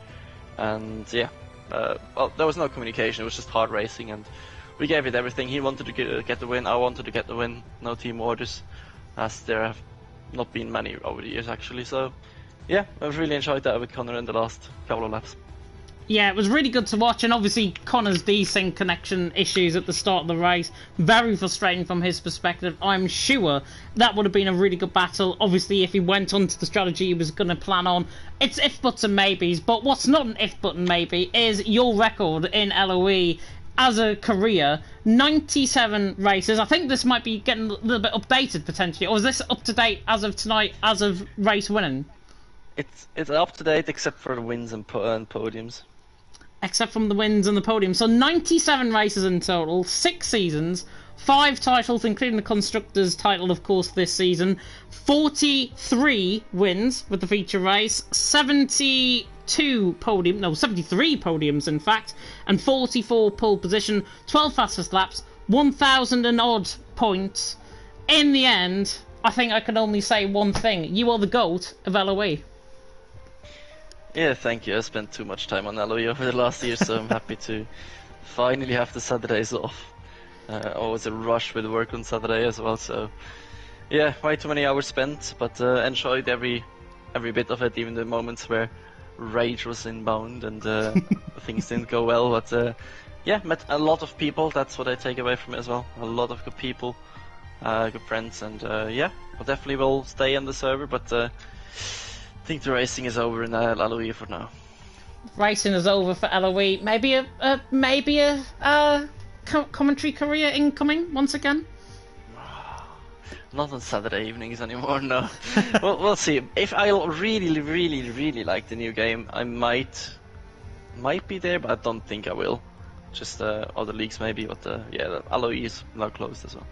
Montana fans, I tried. I tried to get him in for next season, but no, he's not committed to doing another season with me in the commentary box. But honestly, it's been an absolute pleasure, not only here in LOE, but throughout your league racing career. You've been an absolute joy to commentate on. It has been, you're probably one of the fastest guys I've ever commentated on, that is for sure. And as a whole, I think I want to say on behalf of LOE, thank you so much, first and foremost, for delivering race upon race, week after week, attending week after week, apart from the commitments obviously you have on holiday and on work and whatever like that. It just comes to show, I think, what real hard work, determination can get you. It can get you 4 titles, it can get you, 5 titles I should say, it can get you obviously as many points as Montana, and if you want to be that person, follow in his footsteps. He is an absolute role model for LOE. Even though I raged at him last week, not raging at him now, it is going to be an absolute pleasure. It's been an absolute pleasure commentating on you this season, Montana, and indeed in your LOE career. And for the final time, I'm going to say this, go and enjoy your evening.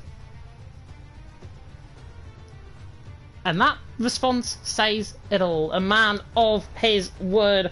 And a man, I'm sure, that's probably crying in the background as well. But a big thank you, of course, to our top 3, to Montana, to Campbell, and to Verstappen for joining me in the commentary box. We are going to hot-foot it offline now to bring you, of course, Division 2 and Division 4 action that is incoming. Division 2, of course, it is going to be Mr. Verstappen and Mr. Jekyll taking you to the action once again.